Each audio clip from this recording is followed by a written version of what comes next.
I happen to be a lover of archery. But I don't like archery for killing things. I like it as a sport. But what I like most of all is to set an arrow free, like it were a bird. You know, when it gets far up in the sky, whee! You watch it. And it suddenly turns and drops. What is it that fascinates us about that? Because it's not useful. It doesn't really achieve anything that we would call purposive work. It simply is what we call play. But in our culture, we make an extremely rigid division between work and play. You're supposed to work in order to earn enough money to give you sufficient leisure time for something entirely different called having fun or play. Imagine, too, if you were a bus driver. Bus driver is ordinarily considered an absolutely harassed person.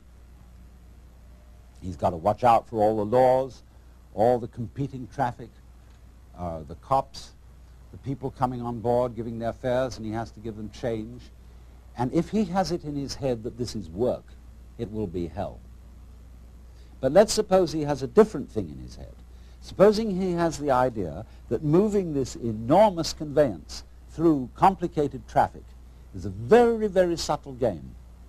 And he has the same feeling about it that you might have if you were playing the guitar or dancing.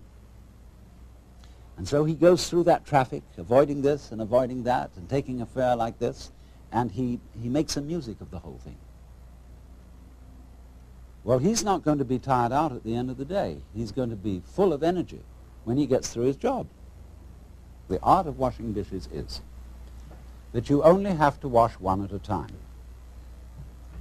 If you're doing it day after day, you have in your mind's eye an enormous stack of filthy dishes which you have washed up in years past, and an enormous stack of filthy dishes which you will wash up in years future. But if you bring in your mind to the state of reality, which is, as I've pointed out to you, only now. This is where we are. There is only now. You only have to wash one dish. It's the only dish you'll ever have to wash, this one. You ignore all the rest, because in reality, there is no past and there is no future. There is just now. So you wash this one. And instead of thinking, have I got it really clean, as my mother taught me with an angry voice, that I had to get every little scrap off it, you know, and she got angry at you. Instead, you turn the cleaning movement into a dance.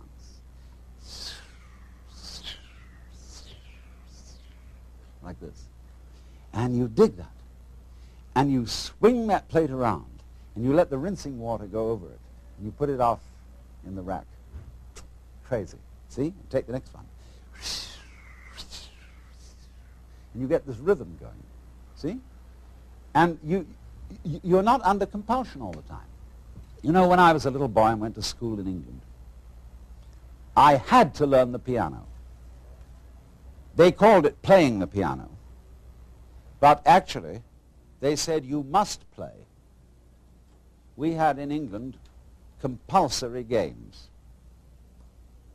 They used to post notices on the bulletin board in the school where I went to, which said, this afternoon everyone will go for a run.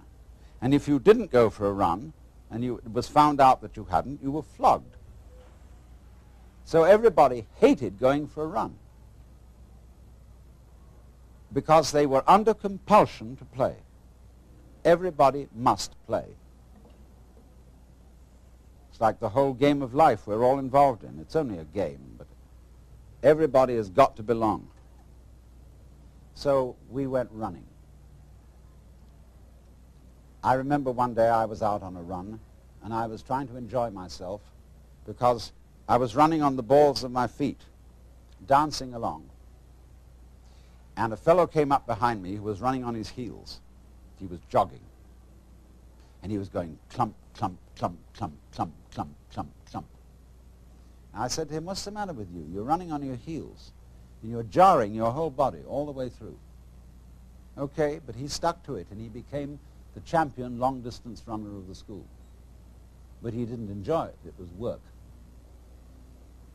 And all he enjoyed was the suffering that he endured that made him feel that he had really contributed to the human race because he suffered so much. He identified his existence and his worth with his suffering. Now, really great runners dance when they run. They don't necessarily follow a straight course. They may weave. And in the same way, if you happen to witness in the year 1970 the World Cup Championship in soccer, you would have seen that the winning team from Brazil played soccer in a most extraordinary way. They played it like basketball. They played it dancing. The way we learned soccer in school when I was a boy was very, very formal and orderly, and we didn't really enjoy it. But these fellows were bouncing balls off their shoulders, off every muscle, and they had astonishing teamwork. But at the same time were dancing the game, and the sports writer in the London Times said that they danced their way to victory. So the point is, therefore, that you can do everything you have to do in this spirit. Don't make a distinction between work and play. Regard everything that you're doing as play, and don't imagine for 1 minute that you've got to be serious about it. Let's take, for example, the rest of the world, other than ourselves. Think for a moment, what are vegetables doing? Let's, for example, consider this. And what's it all about? I mean, it serves us, human beings, by being decorative, but what is it from its own point of view? See, because here is this stalk, and all these leaves come out, ka-ching, ka-ching, ka-ching, ka-ching, ka-ching, ka-ching, all the way to the stalk, then whoops, it goes into this. And then it goes into flowers in the end, you see, and they go kitty, kitty, kitty, kitty, kitty, kitty, kitty, kitty, all around. And I look at the thing, and it's like a symphony. It's just like Bach doing a fugue with all the different movements going. And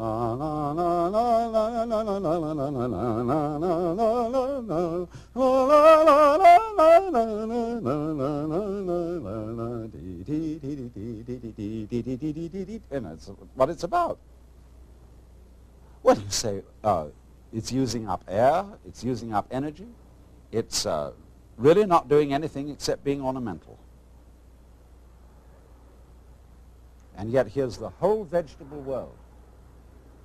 Not only cactus plants like this, but all trees, roses, tulips, and edible vegetables, cabbages, celery, lettuce. They're all doing this dance. And what is it all about? Why do they do it? Well, we say, one must live. It's necessary to survive. You know, you really must go on. It's your duty. It's your duty to your children.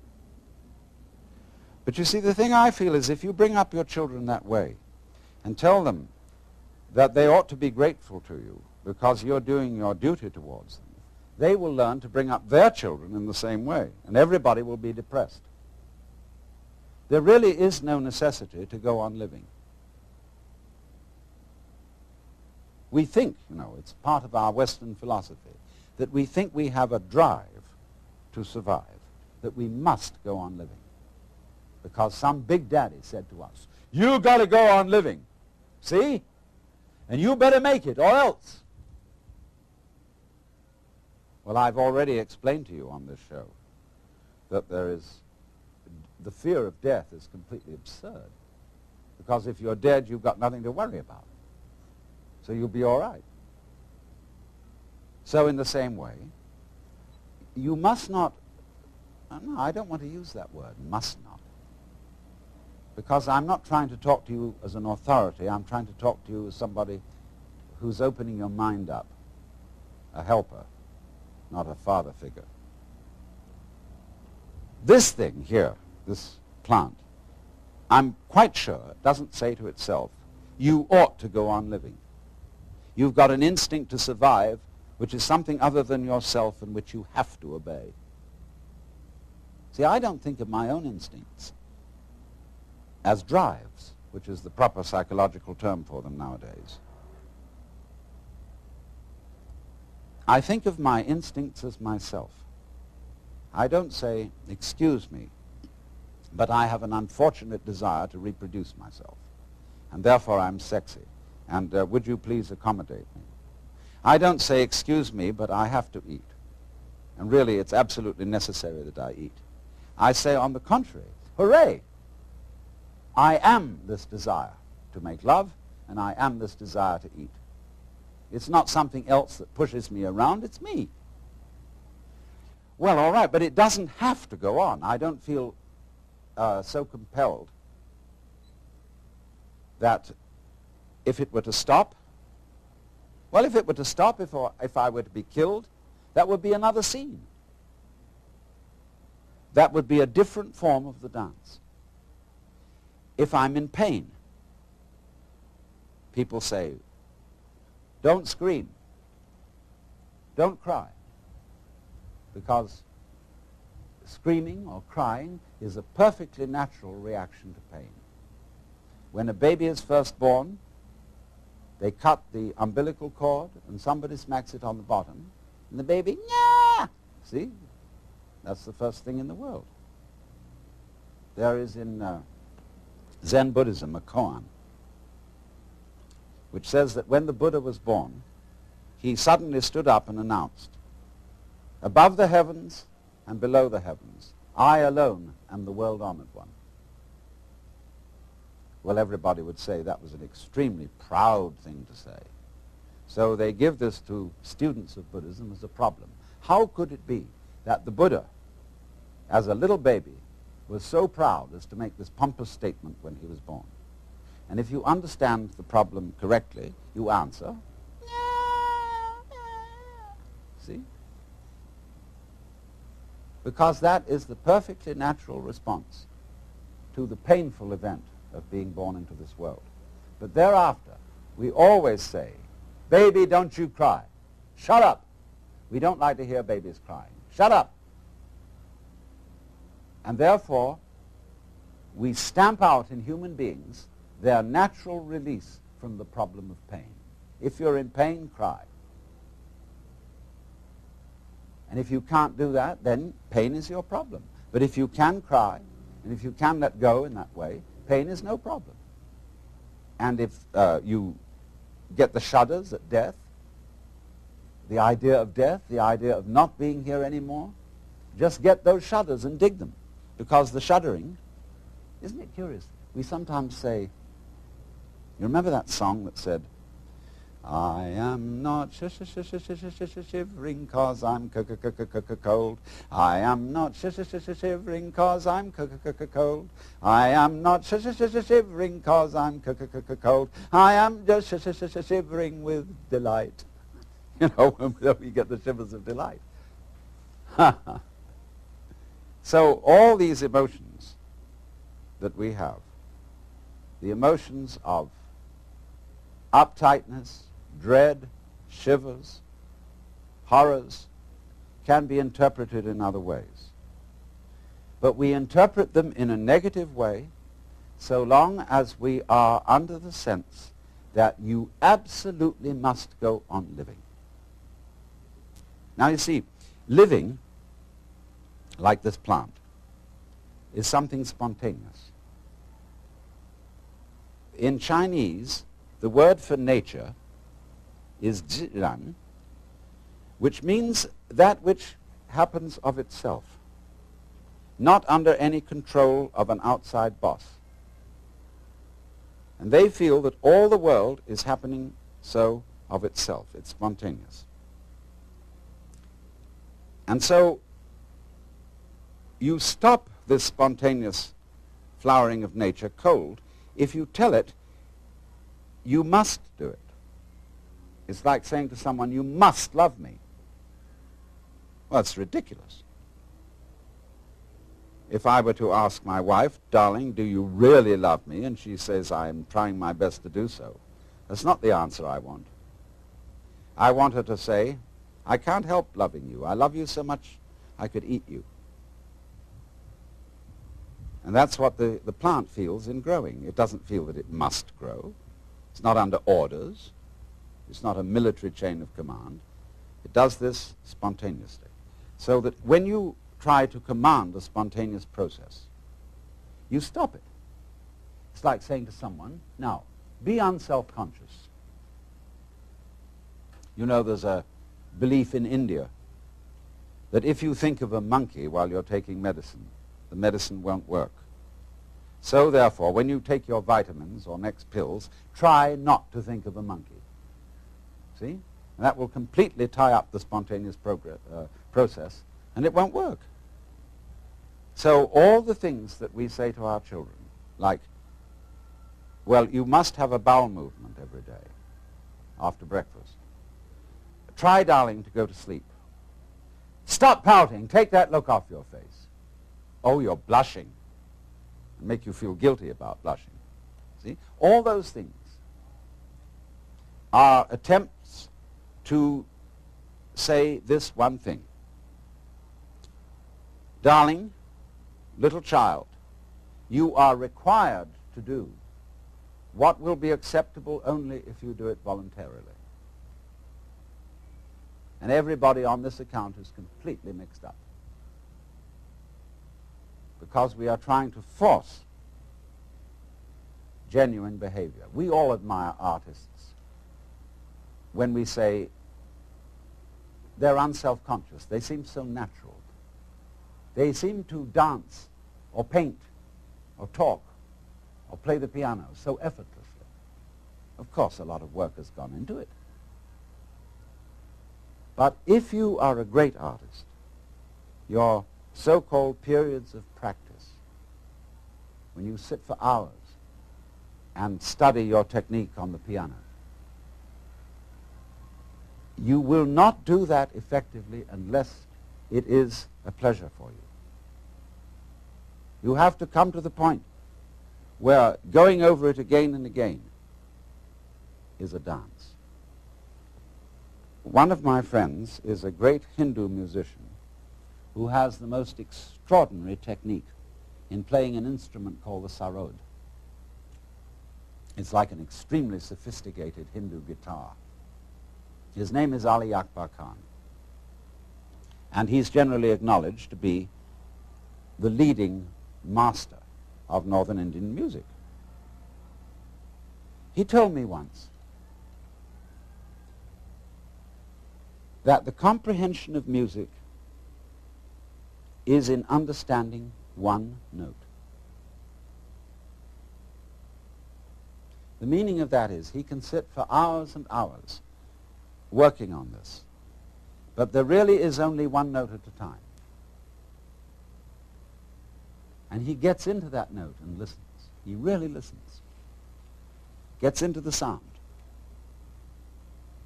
And it simply doesn't matter that it takes a long time, that he'll have to do this for many hours, because he's completely absorbed in listening to the sound he is now making. He's going with that vibration, as when you might chant, you see, like they do in yoga.